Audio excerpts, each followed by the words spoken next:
এই জীবনের সত্য কি? জন্ম, যেখান থেকে জীবন আরম্ভ হয়, নাকি সমাপ্তি? মৃত্যু, যেখানে জীবন শেষ হয়ে যায়। জীবনের সত্য এটা নয়, সব কিছু এটা নয়। ভালো করে ভেবে দেখলে কিছুই যায় আসে না যে আপনার জন্ম কোথায় হয়েছে, কিভাবে হয়েছে। এতেও কিছু যায় আসে না যে আপনার মৃত্যু কোথায় হবে, কিভাবে হবে। যায় আসে তখন, গুরুত্বপূর্ণ হলো এটাই যে জীবন আপনি যাপন করেছেন তার উদ্দেশ্য কি ছিল, কি ভাবনা নিয়ে আপনি বেঁচেছেন।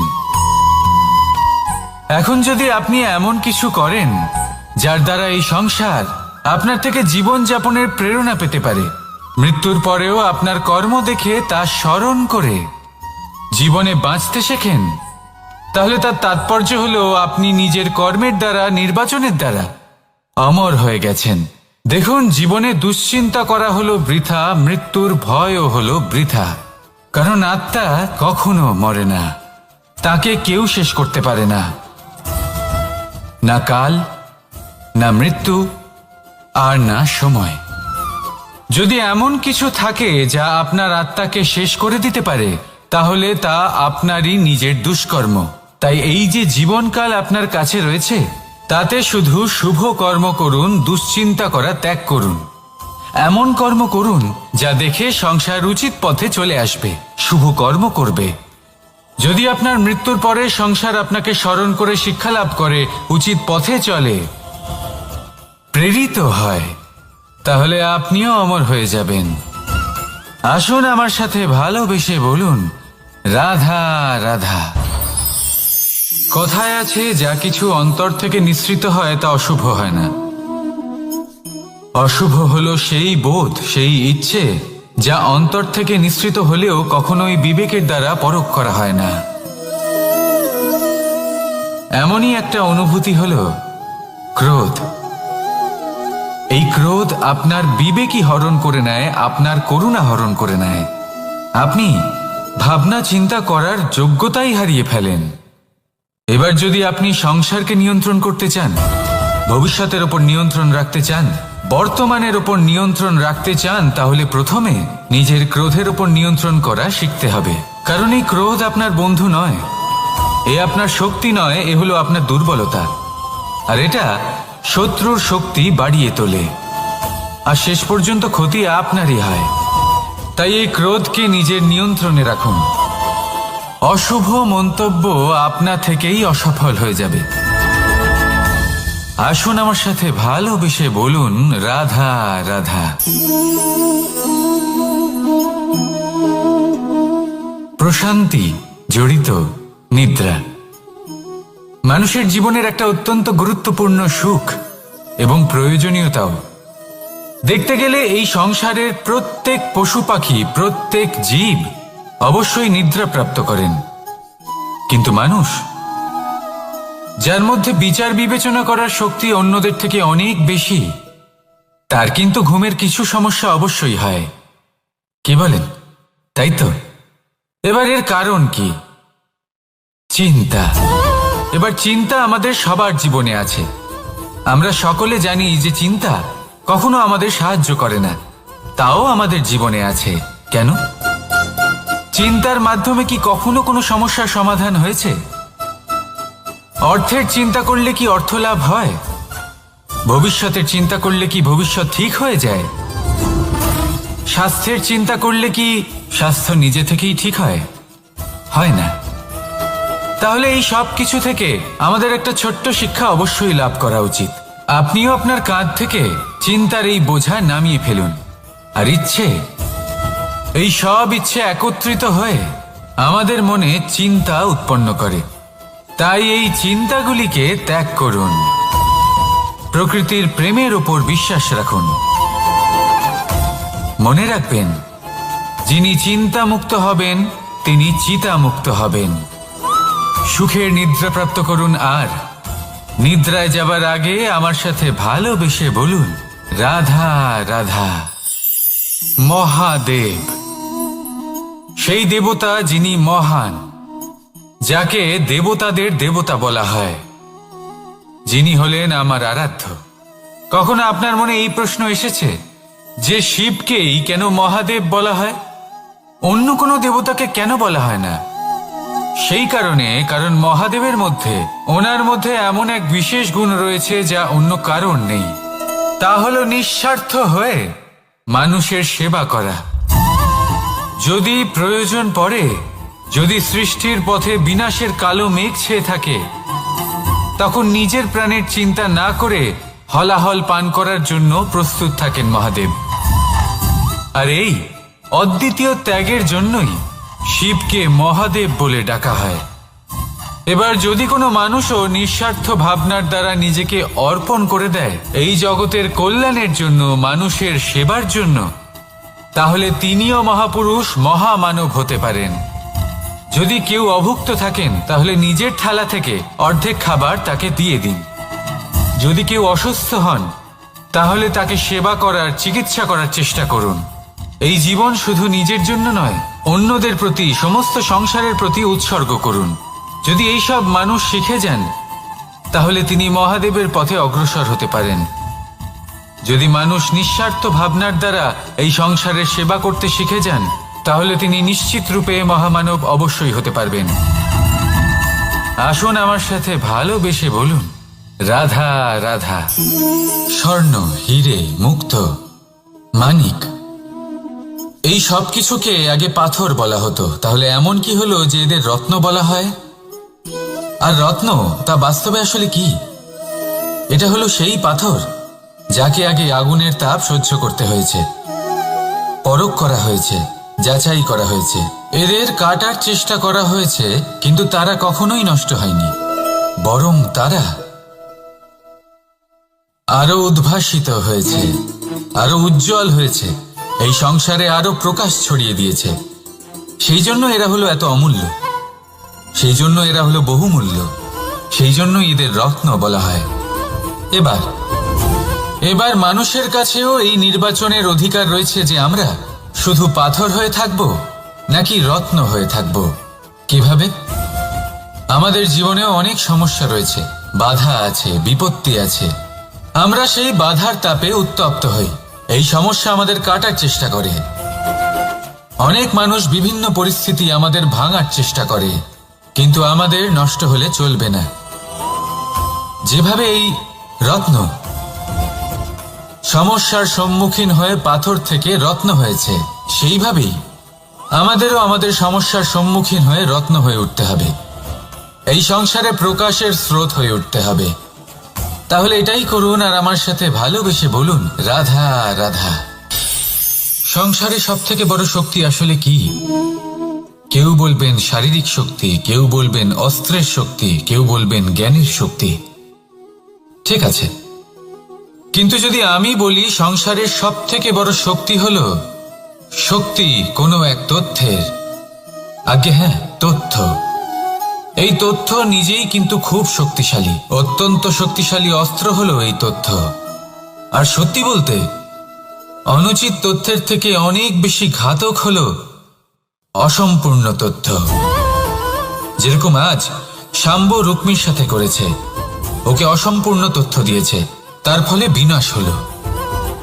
যদি এইভাবেই আপনার কাছেও কোনো অসম্পূর্ণ তথ্য আসে, আর যদি আপনি তা পরখ না করে দেখেন, যাচাই না করে দেখেন, আর নিজের কর্ম করেন, তাহলে উত্থানের বদলে আপনি পতনের সম্মুখীন হবেন, বিকাশের বদলে আপনার বিনাশ হয়ে যাবে।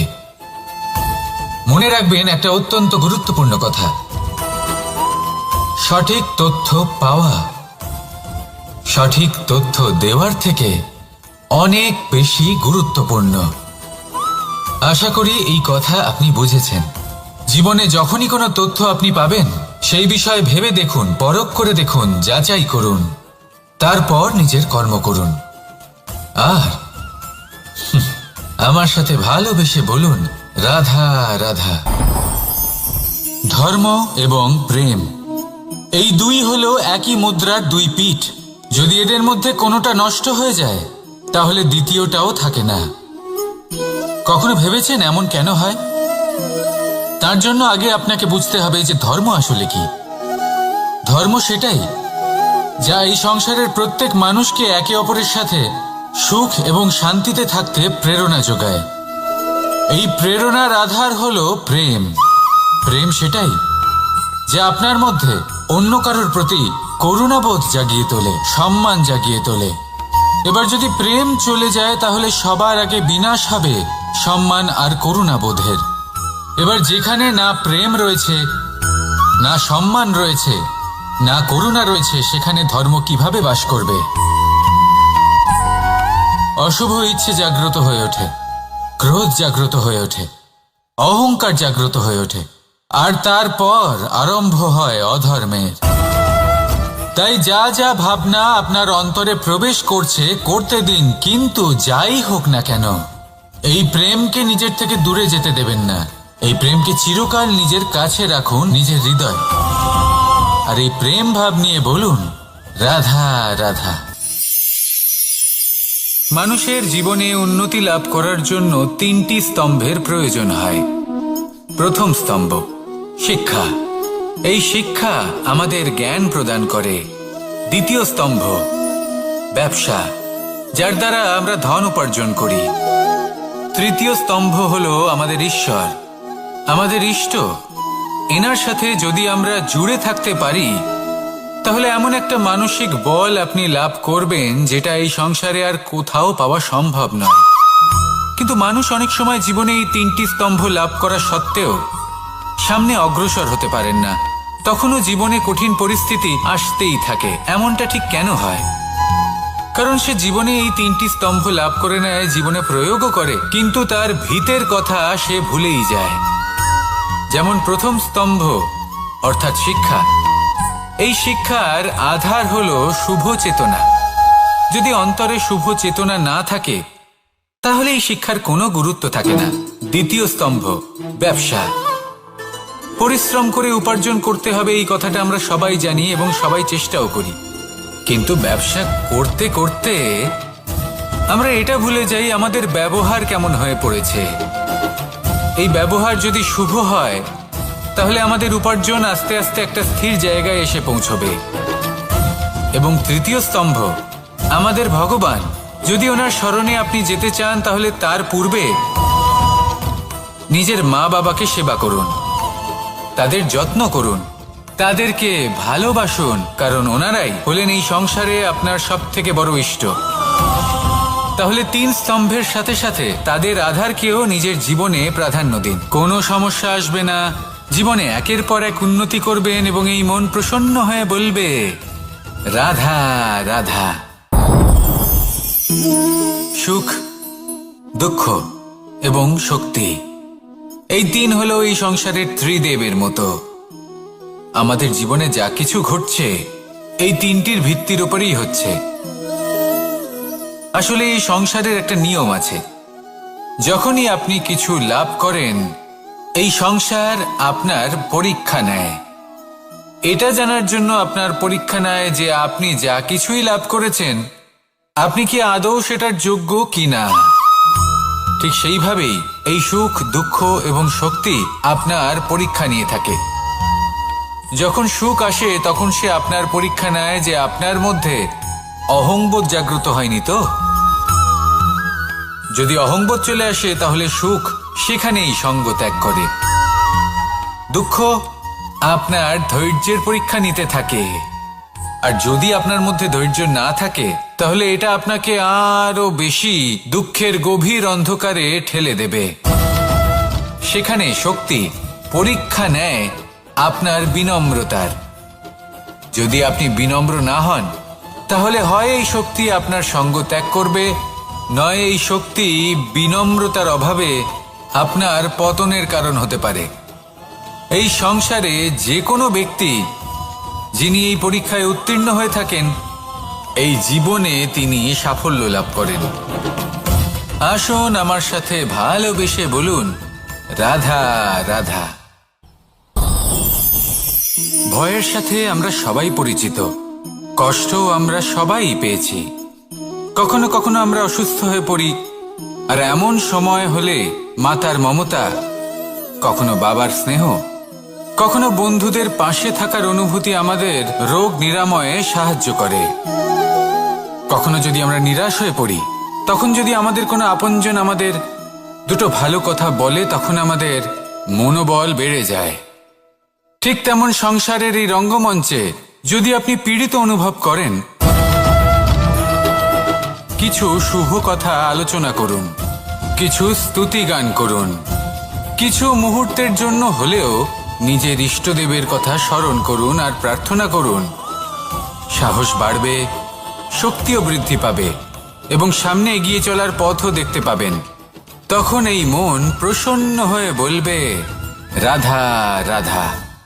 এই সংসারে কখনো কোনো ব্যক্তিকে তার বাইরের পোশাক দেখে বিচার করার চেষ্টা করবেন না। এটা খুব বড় ভুল করবেন। যেমন আমরা জীবনে অনেক সময় এমন করি, ধরুন কোথাও একটা গাছ দেখলাম, খুব বিশাল আকারের একটা গাছ, যেটা মাটির থেকে অনেক উঁচুতে পৌঁছে গেছে, যার বিশাল শাখা আছে। সেগুলো দেখে আমরা ভাবি যে এই গাছে হয়তো কত সুস্বাদু ফল আছে। আমরা সেই গাছের পরিচর্যা করতে থাকি।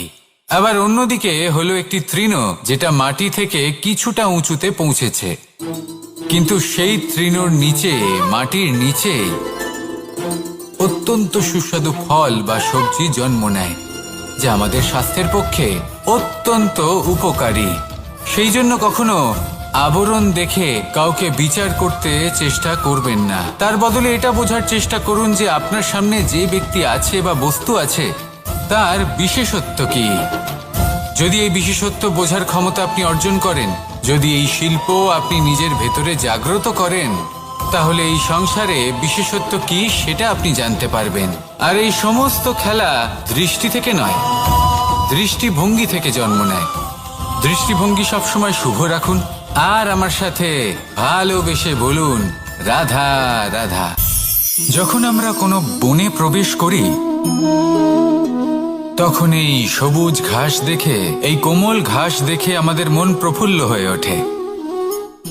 ভিন্ন ভিন্ন প্রজাতির ফুল, ভিন্ন ভিন্ন রঙের ফুল দেখে এই মন আনন্দে ভরে ওঠে। এখানে শিশুরা আনন্দ লাভ করে, বড়রা ভোজন গ্রহণ করেন, কথাবার্তা বলেন, হাঁটাহাঁটি করে বেড়ান। এবার ভেবে দেখুন, যখন এই উপবনের নির্মাণ হয়েছিল, সেই সময় যদি এই মাটিকে সঠিকভাবে খনন না করা হতো, যদি তাতে সঠিকভাবে বীজ রোপণ না করা হতো, যদি কোনো সংঘর্ষ না হতো, পরিশ্রম না করা হতো, যদি চলতে চলতে পায়ে কাঁটা না বিঁধে যেত, তাহলে এই সুন্দর বন দেখে আমরা কি এই আনন্দ লাভ করতে পারতাম? কখনোই নয়। ধরুন কোনো নদীর তটে সুন্দর একটি বন আছে, সেই বনের আনন্দ লাভ করতে গেলে আপনাকে সেই নদী পার করতেই হবে। যদি সুখের নদীর কাছে পৌঁছতে চান, তাহলে তটে যে কাঁটা রয়েছে সেগুলোর সাথে সংঘর্ষ করতেই হবে। এই সংসারে যদি আপনি সুখ লাভ করতে চান, তাহলে সুখ লাভের এই যাত্রা শুরু করতে হবে সংঘর্ষ দ্বারা। তাহলে সংঘর্ষকে স্বাগত জানান, এর পেছনেই সুখ রয়েছে যা আপনার জন্য অপেক্ষা করছে। এবার হাসুন আর আমার সাথে ভালোবেসে বলুন, রাধা রাধা। সংসারে আমাদের জীবনের সবথেকে বড় দোষ কি আপনি জানেন? কেউ বলবেন লোভ, কেউ বলবেন লালসা, কেউ বলবেন অসত্য। দেখুন, দুঃখের মূল কারণ হলো পরিশ্রম না করা। কিছু মানুষ ভাবেন যে আমি জীবনে কোনো পরিশ্রম করব না, অথচ আমি সবকিছু প্রাপ্ত করতে চাই। আর এমন এক কারণের জন্যই দূতের মতো খেলা আমাদের জীবনে প্রবেশ করার সুযোগ পায়। দূত। এই দূত আসলে কি? দূত অর্থাৎ কোনো পরিশ্রম ছাড়াই অন্য কেউ পরিশ্রম করে যা অর্জন করেছেন, যে সুখ সুবিধা অর্জন করেছেন, তা নিজের জন্য শুধুমাত্র একটা খেলার মাধ্যমে নিজের করে নেবার ইচ্ছে। আর এই ইচ্ছে অত্যন্ত বিনাশকারী হতে পারে। এই ইচ্ছে যদি আপনার বিবেক, আপনার মন, আপনার চেতনা, আপনার ভাবনা প্রবাহিত করে ফেলে, তারপরে আপনি চেষ্টা করতে শুরু করে দেবেন, আর সেইখান থেকেই আপনার পতন শুরু হবে। এই চেষ্টা করবেন যে অন্য কারোর জীবনের সমস্ত ধন, তার সমস্ত জীবন সম্পূর্ণভাবে নিজের করে নেওয়ার। কারণ প্রথমে আশা জাগ্রত হয়, আর এই আশা হতাশায় পরিণত হতে সময় লাগে না। এই হতাশা কুণ্ঠায় পরিণত হতে সময় লাগে না, কুণ্ঠা লোভে পরিণত হতে সময় লাগে না, আর এই লোভ প্রতিশোধ স্পৃহাতে পরিণত হতে সময় লাগে না। আর যখন এই সব কিছু হয় আপনি দুষ্ট হয়ে যান। আর সবাই জানেন যে প্রত্যেক দুষ্ট ব্যক্তির পতন হলো অবশ্যম্ভাবী। তাই নিজেকে দূতের থেকে দূরে রাখুন আর পরিশ্রমকে নিজের কাছে টেনে নিন। জীবনে আপনার যা যা স্বপ্ন রয়েছে, যা আপনি করতে চান, শুধুই পরিশ্রম দ্বারা অর্জন করুন। তাহলে তাই করুন আর আমার সাথে ভালোবেসে বলুন, রাধা রাধা। জীবনে কিছু শেখা অত্যন্ত গুরুত্বপূর্ণ। এবার কি কি শিখতে হবে সেই সব শেখানোর জন্য অনেক শিক্ষক রয়েছেন, কিন্তু কি শিখবেন না আর কি করবেন না এটা আমাদের নিজের অভিজ্ঞতা দিয়ে শিখতে হয়। কিন্তু তার মানে এটা নয় যে যদি আপনাকে শিখতে হয় যে আগুনের তাপ কতটা, আপনাকে আগুনের মধ্যে হাত দিতে হবে। না, অন্য কারোর অভিজ্ঞতা দ্বারাও শিখতে পারেন। প্রশ্ন শুধুমাত্র একটাই যে আপনি কি শিখতে চান নাকি চান না। যদি আপনি এটাই ভাবেন যে আমি শুধুই নিজের অভিজ্ঞতা দ্বারাই শিখতে চাই, তাহলে জীবনকাল ছোট মনে হবে, অনেক কিছুই শিখতে পারবেন না। তাই নিজের সাথে সাথে বড়দের অভিজ্ঞতা দ্বারাও শেখা শুরু করে দিন। এই সংসারের অভিজ্ঞতা দ্বারা শিখতে শুরু করে দিন। আর এটা নিশ্চিত রূপে শেখা আবশ্যক যে কখন কি করবেন না, কোথায় থামতে হবে আর কোথায় থামবেন না। তাহলে আসুন আর আমার সাথে ভালোবেসে বলুন, রাধা রাধা। ভোজন। এবার ভোজন সংগ্রহ করার জন্য মানুষ কি না করেন, সবসময় চেষ্টা করতে থাকেন। ফসল উৎপাদনের জন্য অনেক পরিশ্রম করতে থাকেন, কিন্তু অনেক সময় অনেক পরিশ্রম করার পরেও ফসল ভালো উৎপাদন হয় না। এর কারণ কি? কারণ হলো এটাই যে আপনি পরিশ্রম হয়তো অনেক করেছেন, কিন্তু আপনার নজর তো সেই বীজের দিকে ছিলই না যা আপনি রোপণ করেছেন। সেই জন্য সবসময় কোনো বীজ রোপণ করার আগে তাকে পরখ করে দেখুন, তা অত্যন্ত আবশ্যক। আর সেইভাবেই যখনই কোনো কর্মের প্রশ্ন আসে, তাহলে সেখানে শুধুমাত্র পরিশ্রম যথেষ্ট নয়। সেই কাজের প্রতি আপনার কর্তব্য কি, আপনার উদ্দেশ্য কি, সেটা জানা হলো অত্যন্ত গুরুত্বপূর্ণ। তাই কর্ম করুন, কিন্তু সেই কর্মের প্রতি আপনার যা উদ্দেশ্য তার মাহাত্ম্য বুঝতে চেষ্টা করুন। তাহলে আসুন আমার সাথে ভালোবেসে বলুন, রাধা রাধা। জীবন, এই জীবনের সত্য কি? জন্ম, যেখান থেকে জীবন আরম্ভ হয়, নাকি সমাপ্তি? মৃত্যু, যেখানে জীবন শেষ হয়ে যায়। জীবনের সত্য এটা নয়, সব কিছু এটা নয়। ভালো করে ভেবে দেখলে কিছুই যায় আসে না যে আপনার জন্ম কোথায় হয়েছে, কিভাবে হয়েছে। এতেও কিছু যায় আসে না যে আপনার মৃত্যু কোথায় হবে, কিভাবে হবে। যায় আসে তখন গুরুত্বপূর্ণ হলো এটাই যে জীবন আপনি যাপন করেছেন তার উদ্দেশ্য কি ছিল, কি ভাবনা নিয়ে আপনি বেঁচেছেন। এখন যদি আপনি এমন কিছু করেন যার দ্বারা এই সংসার আপনার থেকে জীবন যাপনের প্রেরণা পেতে পারে, মৃত্যুর পরেও আপনার কর্ম দেখে তা স্মরণ করে জীবনে বাঁচতে শেখেন, তাহলে তার তাৎপর্য হলো আপনি নিজের কর্মের দ্বারা, নির্বাচনের দ্বারা অমর হয়ে গেছেন। দেখুন, জীবনে দুশ্চিন্তা করা হলো বৃথা, মৃত্যুর ভয়ও হলো বৃথা। কারণ আত্মা কখনো মরে না, তাকে কেউ শেষ করতে পারে না, না কাল, না মৃত্যু, আর না সময়। যদি এমন কিছু থাকে যা আপনার আত্মাকে শেষ করে দিতে পারে, তাহলে তা আপনারই নিজের দুষ্কর্ম। তাই এই যে জীবনকাল আপনার কাছে রয়েছে, তাতে শুধু শুভ কর্ম করুন, দুশ্চিন্তা করা ত্যাগ করুন। এমন কর্ম করুন যা দেখে সংসার উচিত পথে চলে আসবে, শুভ কর্ম করবে। যদি আপনার মৃত্যুর পরে সংসার আপনাকে স্মরণ করে শিক্ষা লাভ করে, উচিত পথে চলে, প্রেরিত হয়, তাহলে আপনিও অমর হয়ে যাবেন। আসুন আমার সাথে ভালোবেসে বলুন, রাধা রাধা। কথায় আছে, যা কিছু অন্তর থেকে নিঃসৃত হয় তা অশুভ হয় না। অশুভ হলো সেই বোধ, সেই ইচ্ছে যা অন্তর থেকে নিঃসৃত হলেও কখনোই বিবেকের দ্বারা পরখ করা হয় না। এমনই একটা অনুভূতি হলো ক্রোধ। এই ক্রোধ আপনার বিবেকই হরণ করে নেয়, আপনার করুণা হরণ করে নেয়। আপনি ভাবনা চিন্তা করার যোগ্যতাই হারিয়ে ফেলেন। এবার যদি আপনি সংসারকে নিয়ন্ত্রণ করতে চান, ভবিষ্যতের ওপর নিয়ন্ত্রণ রাখতে চান, বর্তমানের ওপর নিয়ন্ত্রণ রাখতে চান, তাহলে প্রথমে নিজের ক্রোধের ওপর নিয়ন্ত্রণ করা শিখতে হবে। কারণ এই ক্রোধ আপনার বন্ধু নয়, এ আপনার শক্তি নয়, এ হলো আপনার দুর্বলতা। আর এটা শত্রুর শক্তি বাড়িয়ে তোলে, আর শেষ পর্যন্ত ক্ষতি আপনারই হয়। তাই এই ক্রোধকে নিজের নিয়ন্ত্রণে রাখুন। অশুভ মন্তব্য আপনা থেকেই অসফল হয়ে যাবে। আসুন আমার সাথে ভালোবেসে বলুন, রাধা রাধা। প্রশান্তি জড়িত নিদ্রা মানুষের জীবনের একটা অত্যন্ত গুরুত্বপূর্ণ সুখ এবং প্রয়োজনীয়তাও। দেখতে গেলে এই সংসারের প্রত্যেক পশু পাখি, প্রত্যেক জীব অবশ্যই নিদ্রা প্রাপ্ত করেন, কিন্তু মানুষ, যার মধ্যে বিচার বিবেচনা করার শক্তি অন্যদের থেকে অনেক বেশি, তার কিন্তু ঘুমের কিছু সমস্যা অবশ্যই হয়। কি বলেন, তাই তো? এবার এর কারণ কি? চিন্তা। এবার চিন্তা আমাদের সবার জীবনে আছে।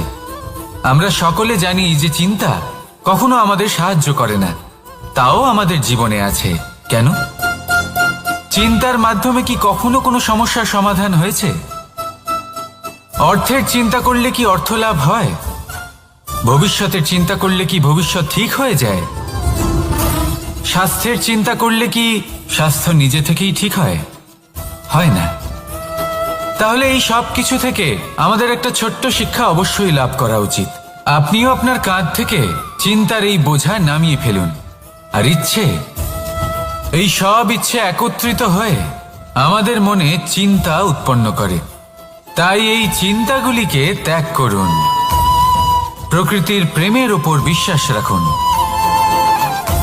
মনে রাখবেন, যিনি চিন্তা মুক্ত হবেন তিনি চিতা মুক্ত হবেন। সুখের নিদ্রা প্রাপ্ত করুন, আর নিদ্রায় যাবার আগে আমার সাথে ভালোবেসে বলুন, রাধা রাধা। মহাদেব, সেই দেবতা যিনি মহান, যাকে দেবতাদের দেবতা বলা হয়, যিনি হলেন আমার আরাধ্য। কখনো আপনার মনে এই প্রশ্ন এসেছে যে শিবকেই কেন মহাদেব বলা হয়, অন্য কোনো দেবতাকে কেন বলা হয় না? সেই কারণ মহাদেবের মধ্যে, ওনার মধ্যে এমন এক বিশেষ গুণ রয়েছে যা অন্য কারণ নেই। তা হলো নিঃস্বার্থ হয়ে মানুষের সেবা করা।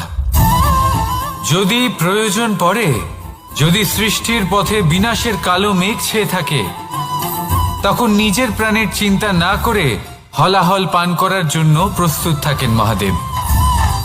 আর এই অদ্বিতীয় ত্যাগের জন্যই শিবকে মহাদেব বলে ডাকা হয়। এবার যদি কোনো মানুষও নিঃস্বার্থ ভাবনার দ্বারা নিজেকে অর্পণ করে দেয় এই জগতের কল্যাণের জন্য, মানুষের সেবার জন্য, তাহলে তিনিও মহাপুরুষ, মহামানব হতে পারেন। যদি কেউ অভুক্ত থাকেন, তাহলে নিজের থালা থেকে অর্ধেক খাবার তাকে দিয়ে দিন। যদি কেউ অসুস্থ হন, তাহলে তাকে সেবা করার, চিকিৎসা করার চেষ্টা করুন।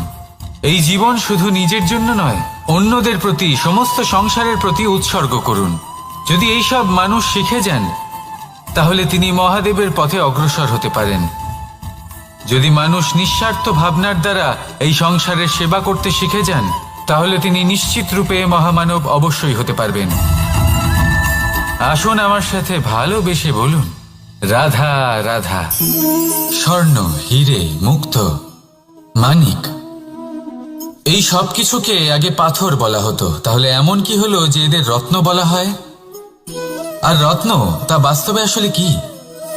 এটা হলো সেই পাথর যাকে আগে আগুনের তাপ সহ্য করতে হয়েছে, পরখ করা হয়েছে, যাচাই করা হয়েছে, এদের কাটার চেষ্টা করা হয়েছে, কিন্তু তারা কখনোই নষ্ট হয়নি। বরং তারা আরো উদ্ভাসিত হয়েছে, আরো উজ্জ্বল হয়েছে, এই সংসারে আরো প্রকাশ ছড়িয়ে দিয়েছে। সেই জন্য এরা হলো এত অমূল্য, সেই জন্য এরা হলো বহুমূল্য, সেই জন্য এদের রত্ন বলা হয়। এবার মানুষের কাছেও এই নির্বাচনের অধিকার রয়েছে যে আমরা শুধু পাথর হয়ে থাকব নাকি রত্ন হয়ে থাকব। কিভাবে? আমাদের জীবনেও অনেক সমস্যা রয়েছে, বাধা আছে, বিপত্তি আছে।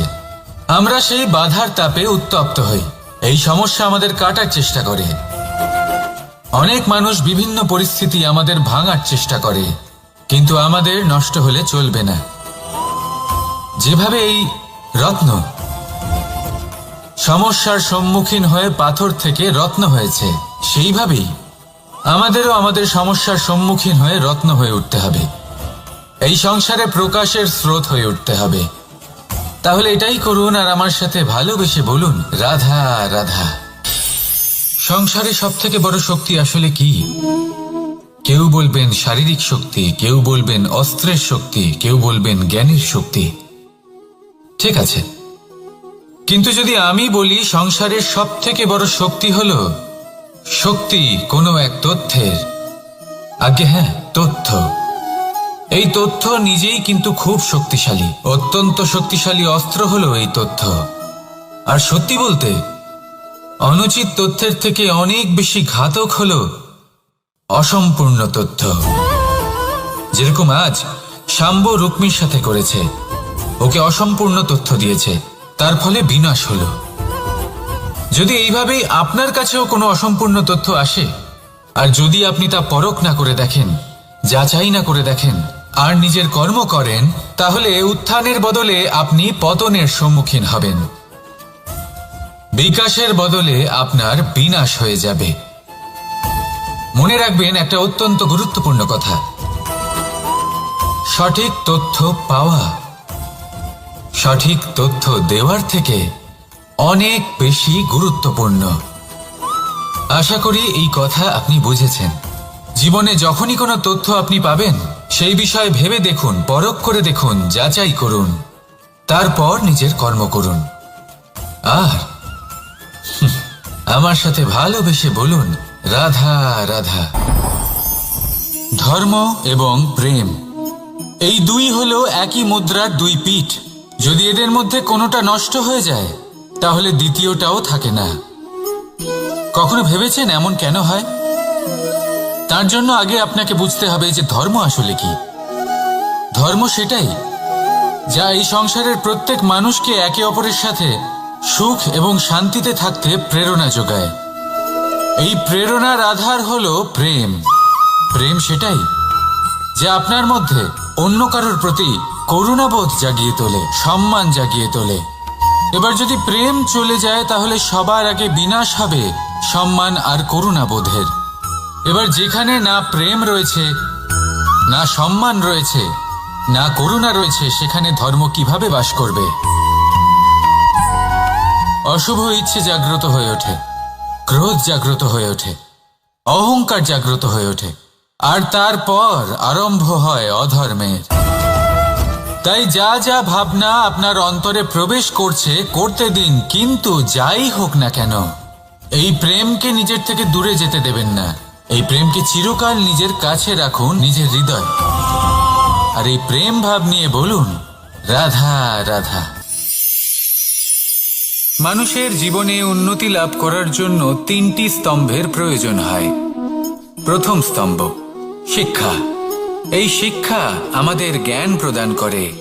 দ্বিতীয় স্তম্ভ ব্যবসা, যার দ্বারা আমরা ধন উপার্জন করি।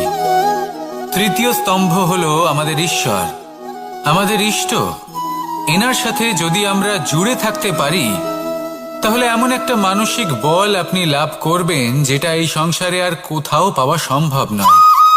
কিন্তু মানুষ অনেক সময় জীবনে এই তিনটি স্তম্ভ লাভ করা সত্ত্বেও সামনে অগ্রসর হতে পারেন না।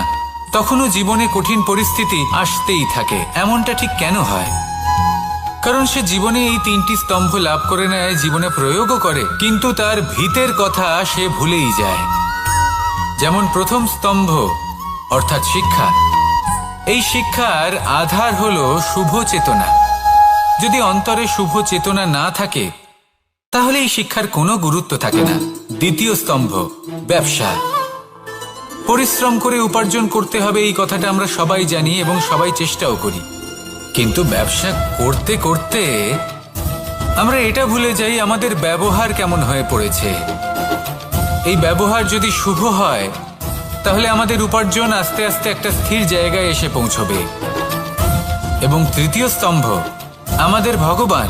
যদি ওনার স্মরণে আপনি যেতে চান তাহলে তার পূর্বে নিজের মা বাবাকে সেবা করুন, তাদের যত্ন করুন, তাদেরকে ভালোবাসুন, কারণ ওনারাই হলেন এই সংসারে আপনার সবথেকে বড় ইষ্ট। তাহলে 3 স্তম্ভের সাথে সাথে তাদের আধারকেও নিজের জীবনে প্রাধান্য দিন। কোনো সমস্যা আসবে না, জীবনে একের পর এক উন্নতি করবেন এবং এই মন প্রসন্ন হয়ে বলবে রাধা রাধা।